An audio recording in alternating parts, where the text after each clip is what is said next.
Hello, everyone. My name is Broussard. I'm a senior ECE student, and I'm going to be talking about defect color centers. So my outline for my talk today is I'm going to introduce you all to color centers by defining what they are and giving motivation of why there's interest in researching them, as well as talking about particular color center materials that are used, such as silicon carbide with silicon vacancies. This is more of an emerging research focus compared to the dominant research focus in the field, which is diamond with nitrogen vacancies.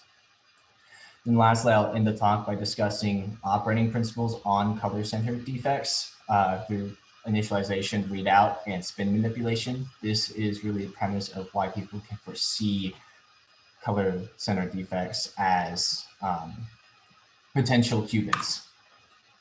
So to define what a color center is essentially a point defect in the crystal lattice. And these point defects are vacancies. And typically the host material that the defects are in are transparent. And so they get their name because they give off a particular color. Also, if you notice where it says F center, that's just another name for a color center.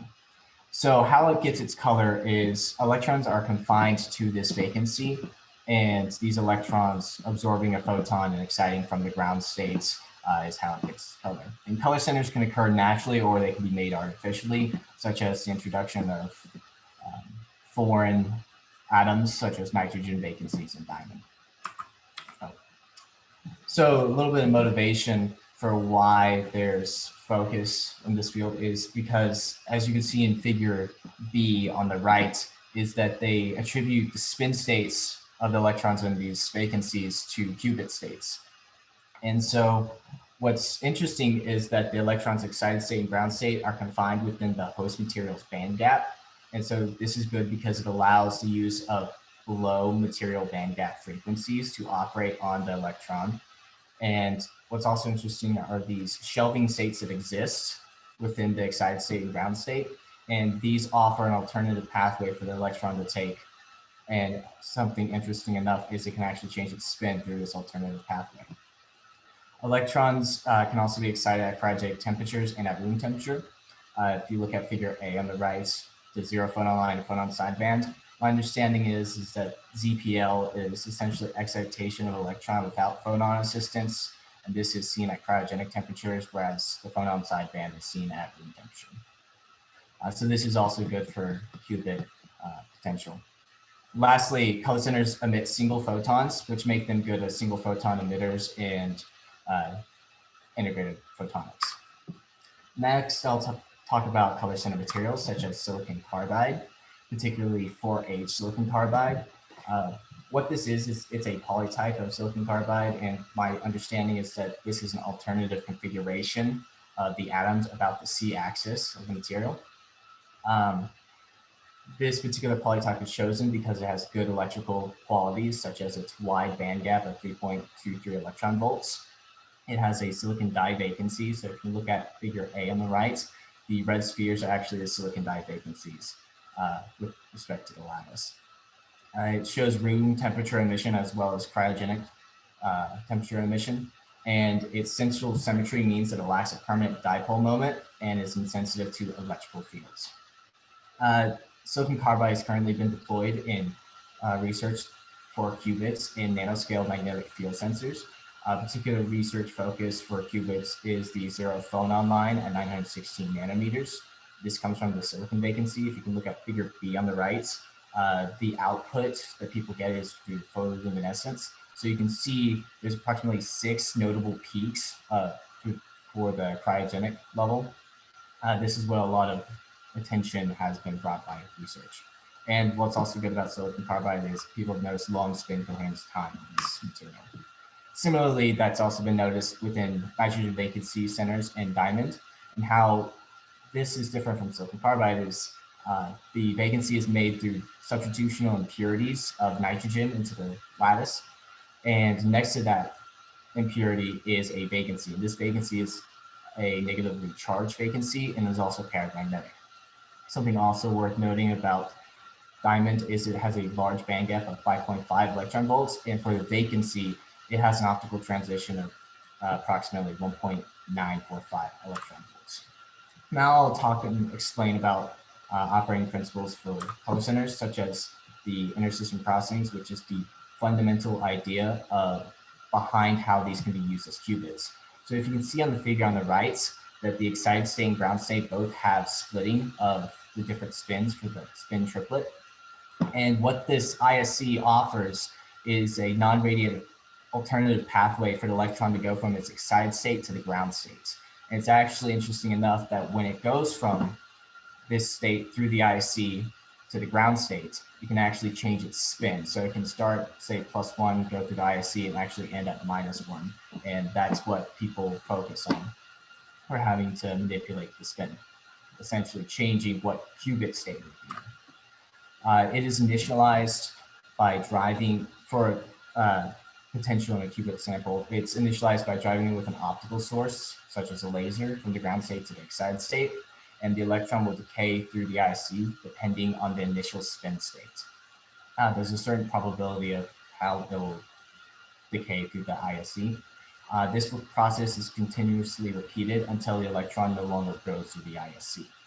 And the pathways between the IC are notably less energetic. And so this is how researchers are able to tell whether it goes just from the excited state to ground state or if it goes to the ISC, is by the emitted photon, which is the big thing about readout of determining what state it is in through photoluminescence. So what they do is they drive the sample by shining a laser on it, and the frequency of the photon emitted identifies what spin state the electron is in. Such as, so de-excitation from ISC has a lower intensity of photoluminescence, so they're able to tell that that photon was from ISC. And also knowing that it's staying in its state, this de-excitation from the excited state to ground state preserves the spin. How they manipulate it is through a process known as ODNR, optically detected magnetic resonance. So what they do is they apply an AC magnetic field perpendicular to the color center in microwave frequencies. And this allows researchers to manipulate the spin states of the ground state. So since there is splitting of the states, they notice that for zero field, there's a splitting of about 2.87 gigahertz, but with an applied field, there's a splitting of 2.8 megahertz per applied Gauss. So you can notice in figure B on the right, I have it where it's pointing out the transitions from 0 to -1. You can notice that there's a change in intensity of the photoluminescence for the different applied frequencies. The applied field is used to tune to the resonant frequency of these of the splitting of the spin projections, and these resonant frequencies can be used to rotate the electron spin. So that's a big thing, that you now can initialize the state, you can read out what the state is, and you can change the states. And so, yeah, photoluminescence allows you to read out from the states. So in summary, color defect centers show promise for qubit systems because they can be initialized, knowing their state, they can read out what state they're in, and you can use ODMR to manipulate what the state is so you can treat it like data. And the spin states, so the spin states are treated as if they're qubit states, and particular materials that seem to show promise for being used are silicon vacancies and silicon carbide, as well as nitrogen vacancies and diamonds. And this is because of their wide host material band gap, long spin coherence times, and the fact that they can operate at room temperature and cryogenic temperatures. All right. Thank you all for listening to my talk. Does anybody have any questions? Thank you. Oh, sorry, Professor. Okay, go ahead. Go ahead. Glad you're excited. Okay, sorry, Blake. I might have missed something, but to me it looks like the silicon carbide and then the diamond, they kind of look the same to me. And if they're already doing research or you have this diamond developed, why bother with the silicon? That's a good question. So from what I've read is that essentially the manufacturing technology for silicon carbide is much more mature, and they can do a lot more with silicon carbide than they can with diamond, and they can do it easier because they already have the systems in place for other technology using silicon carbide. And yet again, it uses silicon, which everybody loves to use silicon. So. Oh, okay. Thanks. Yeah. I have a question too. What are the greatest challenges, I guess, with realizing this is a qubit? I think one of the challenges that I noticed is that sometimes it could be like a random process of the color centers. And so it's along the lines of finding it because they have to, when they're doing ODMR, they use like a confocal microscope, which I'm not particularly entirely sure how that works. All I know is essentially it shines a laser on a specific point of the sample.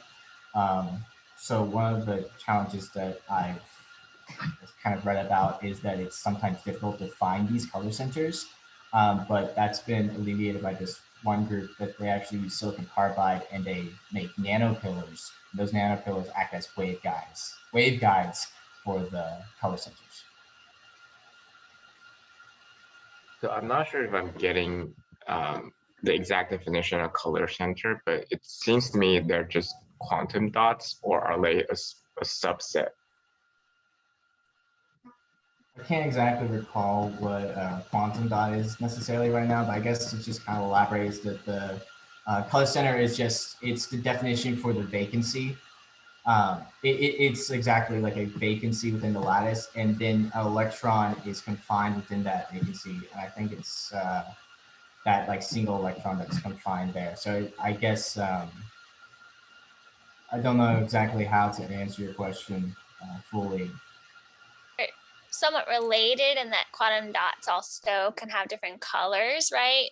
But quantum dot is usually a standalone particle, right? Or a composite particle versus this is a defect in a material. Does that help, Teddy? Yeah, I think I think my suggestion was probably correct. It's like a subset that's engineered using vacancies, which makes sense. Perhaps it depends whether you say a quantum dot has, because you're right, because a quantum dot can still exist within a material. So maybe there's definitely a lot of relations between the two.